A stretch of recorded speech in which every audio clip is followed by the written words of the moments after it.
mga sir map sensor ng Lancer itlog. Yan. Bali, ano kasi siya mga sir na nag-check engine. Nag-check engine siya. Bali, bubuksan ko siya mga sir para makita ko kung anong dahilan. Bakit siya nag-check engine. Bali, nakabili na rin ako ng bago. Doon na nakakabit na siya sa Lancer itlog. Subukan ko siyang buksan mga sir kasi total sira na rin naman siya. Kapag kayang i-repair, mas maganda para may reserva na rin ako. Yan. I-repair natin siya mga sir.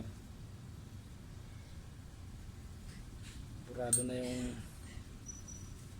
na yung number niya mga sir.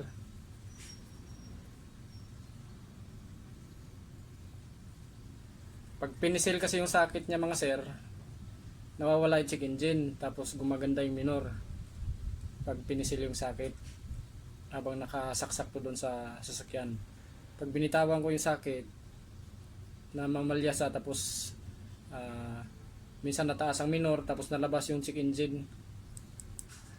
Kaya doon ko nalaman na ito yung may problema. Kasi pag pinisil ko yung socket, maganda yung minor tapos nawawala yung check engine. Pag binitawan ko siya, yan, nabalik yung check engine tapos minsan mataas ang minor tapos minsan namamalya. Yan. Pag nagbukas ang aircon, bagsak ang minor. Yan. Buksan natin ito mga sir. Dito, bubuksan natin dito banda mga sir kasi nandito yung sakit eh. Sinik ko yung sakit, wala namang problema ang sakit, kaya inisip ko ito yung may problema.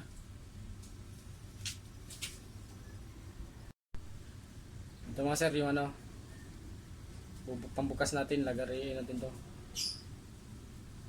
Lagaring bakal. Tika, tanggalin muna natin tong ano, bracket nya.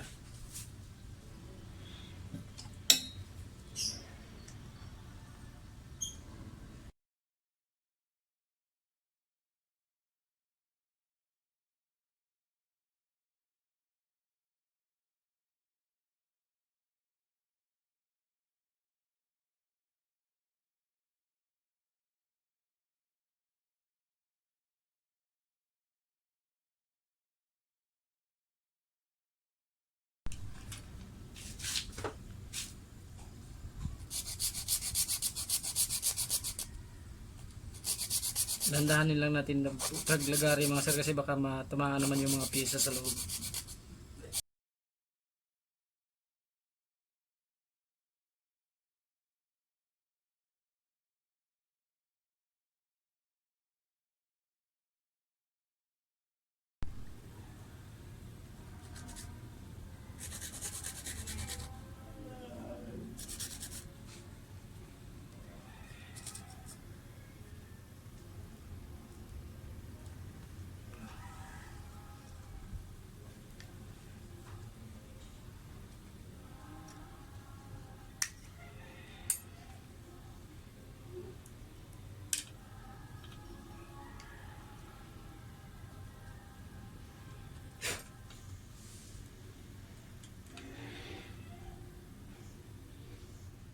Yung mga sir to, natanggal na.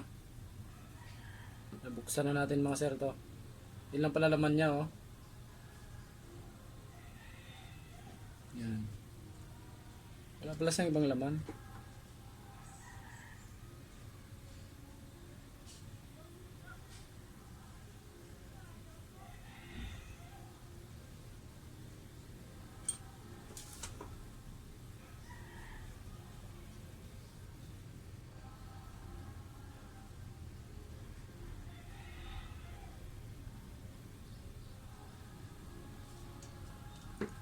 May nakita ko mga sir na ano.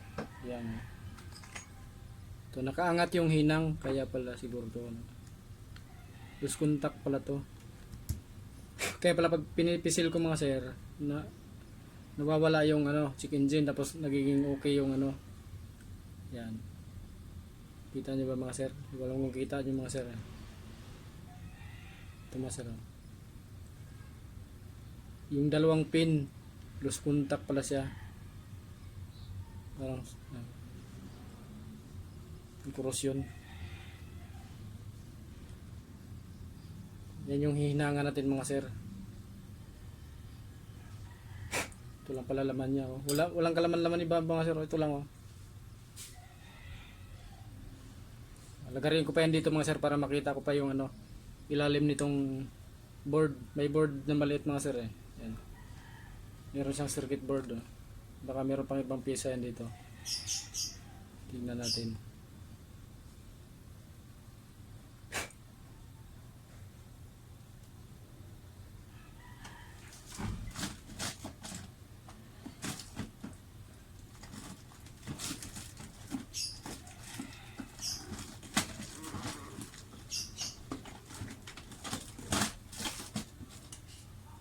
Total sira naman na rin siya mga sir. Kaya subukan na rin natin i-repair. Baka sakali. Ang issue nito, check engine. Tapos nanginginig makina. Tapos ano, minsan mataas ang minor. Paiba-iba mga sir yung ano nito eh. Yung reaksyon ng sasakyan pag ano. Pag basta lumabas ang check engine. Minsan mataas minor, minsan mababa, bagsak. Tapos pag binuksan ng aircon, lalong nabagsak. Minsan namamatay pa pag binuksan ng aircon. Tapos ano, nanginginig makina. Yan.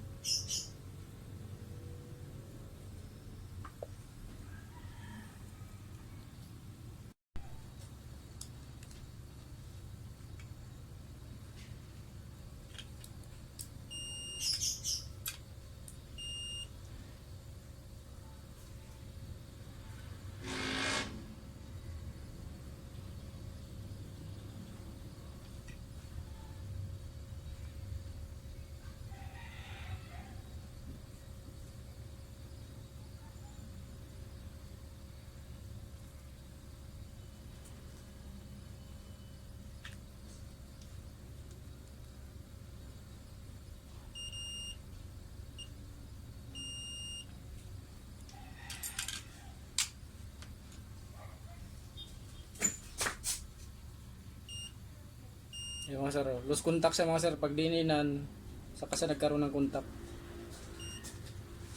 Ayan. Kailangan din na diin.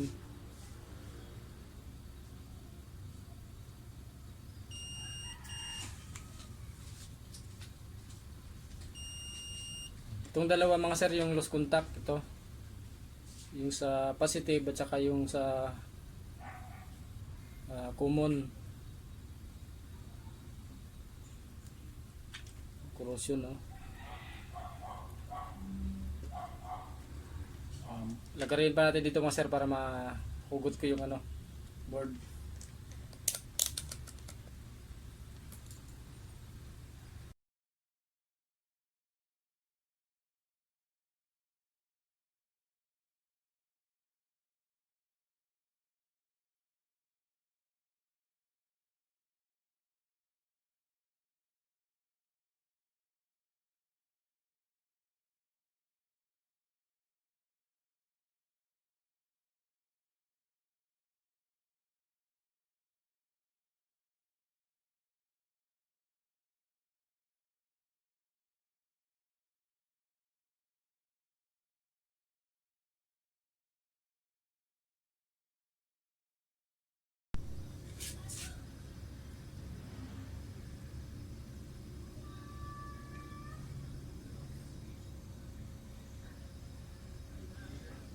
Yan mga sir, oh.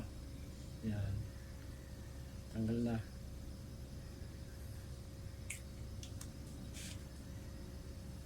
Yung board niya mga sir, oh.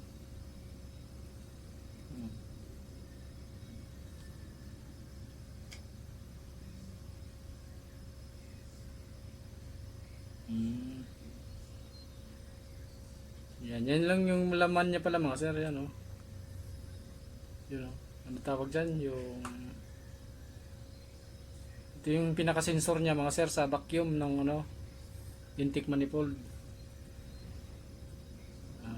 Ito yung nagsisense niya mga sir kung gaano ka lakas yung vacuum. Yung chips na yan, yan.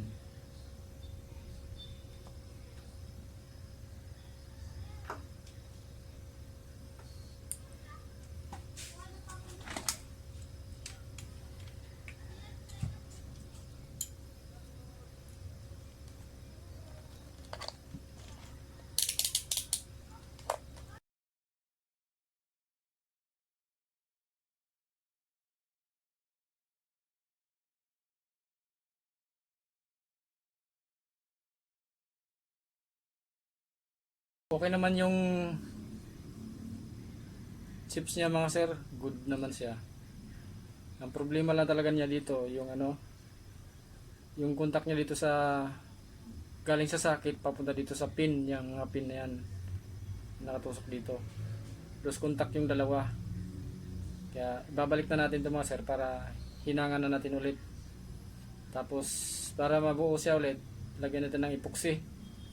I-epoxy natin siya mamaya.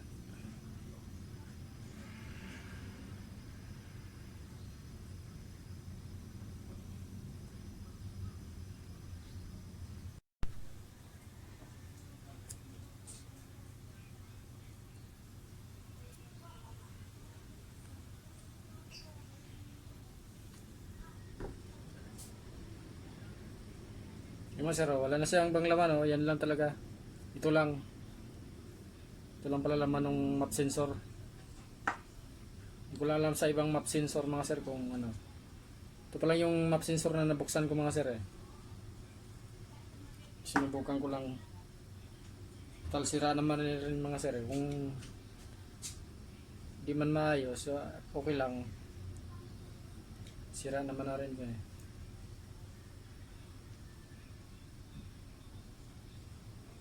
Sinubukan ko lang i-repair mga sir.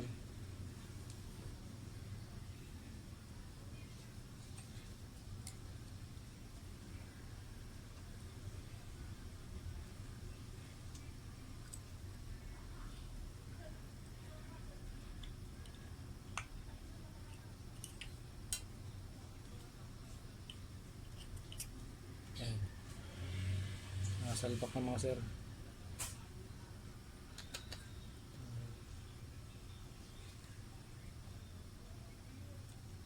Meron siyang gasket mga sir. May guide siya. Para doon sa gasket, dapat matatama siya mga sir. Gusto niyo rin mag-DIY, may ganito kayong nasira. Gusto niyo subukan.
Bago natin isalpak ito mga sir, hinangan na lang muna natin dito.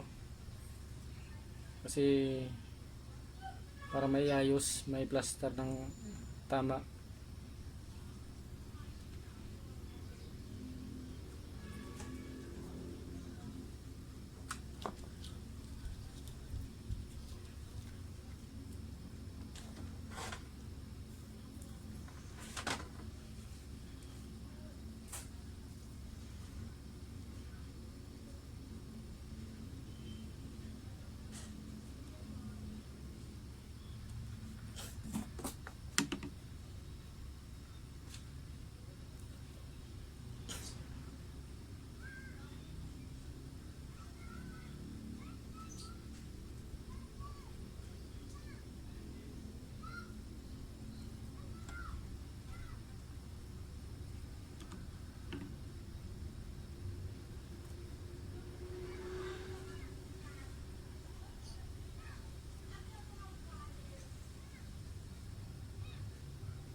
Ayos na mga sir, oh. Nahilangan na.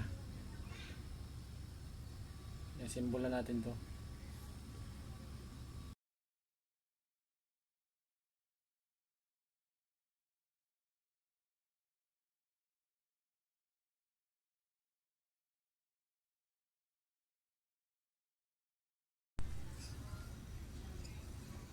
Bago natin lagyan mga sir ng ano ng epoxy, pakapitan muna natin ng ano mighty band para maayos mamaya yung pagkalagay.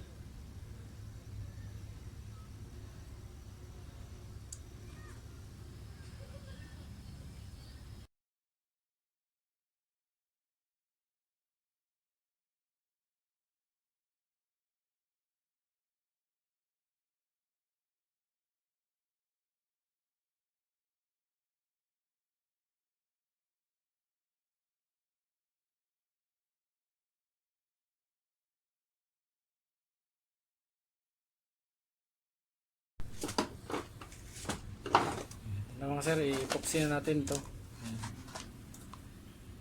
Tuyo na yung ano yung mighty band na nilagay ko. Epoxy naman lagay natin.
Sir, tuyo na oh.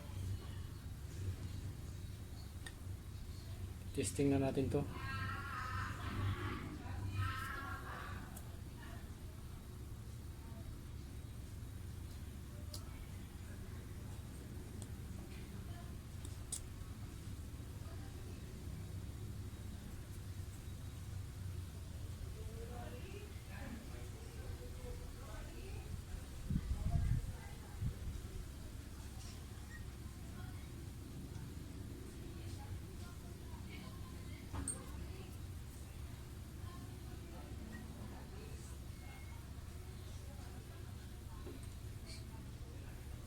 Basta mga sir, yan, titesting na lang to kung may check engine pa rin ba.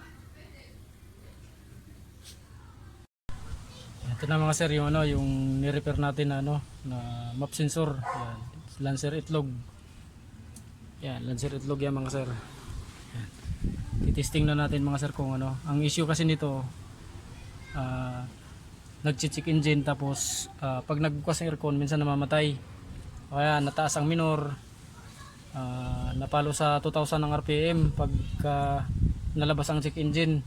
Minsan naman bagsak naman ang minor. Paiba-iba yung reaksyon mga sir ng makina niya pag lumabas ang check engine. nung ito yung nakasalpak. Ito kasi bago na to, ayan. Goods yan mga sir. Bali, naisip ko bago ko itapon to, sinubukan ko munang i-repair baka sakali. Kung hindi man obra, saka siya itapon. Yan, ganun lang. Kasi parang disposable kasi to eh. Yan.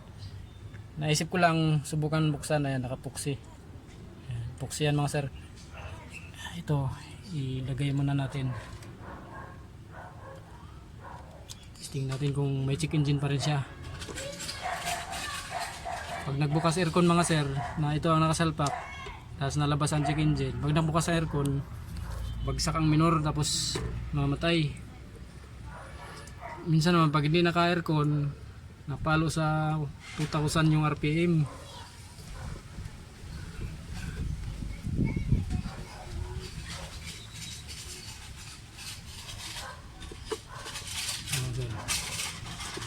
Ito lang yung hose.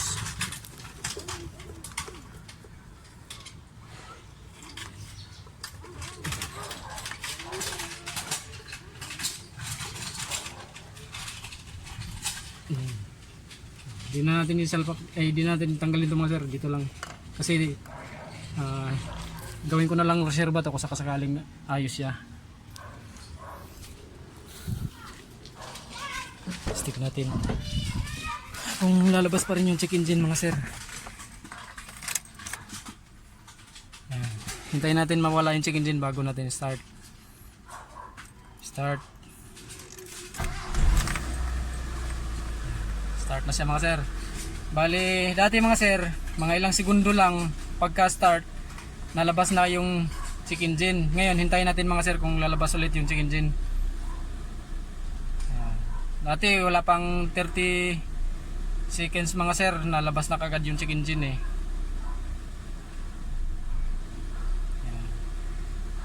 Medyo na rin yung throttle body ko, madumi na siguro. Medyo malikot na yung RPM ko. Yan, hindi na lumabas mga sir yung yung check engine. Yan. Buksan natin aircon kung mamatay ba. Kasi dati mga sir, pag nagbukas ng aircon, namamatay. Yan. Hindi na siya namatay mga sir. Gumana pati yung idle up niya. Dati kahit kunting apak ko lang mga sir, ganyan. Pagdating ng 2,000 biglang bagsak, lalo pag nakalabas yung check engine. Ngayon hindi na, ayan. Ayan, hindi na.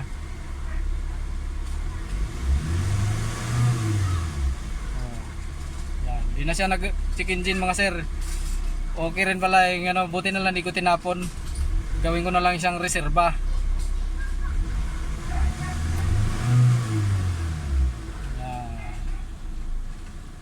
Ayos. Sayang din yun mga sir pagka binili.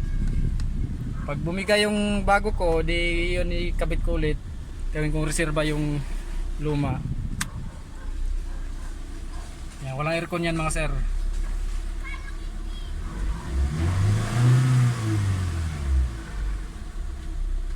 Diba? Wala na check engine mga sir, hindi na lumabas check engine. Tingnan natin doon kung palyado ba.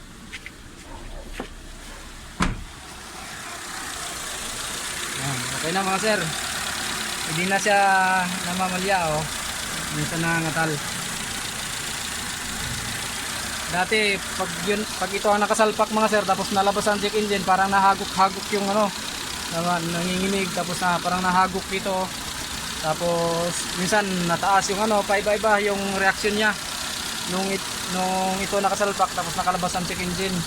Kaya pag piniga ko dito mga sir, pag piniga ko yung sakit, dininan kung ganyan, nawawala yung check engine, tapos babalik ulit sa ganda yung yung andar niya. Pero kaya pala kaya pala ganun siya, yun lang pala ang problema niya, yung loose contact yung sa may mga pin dun sa yung pinaka yung dito, yung loob nito.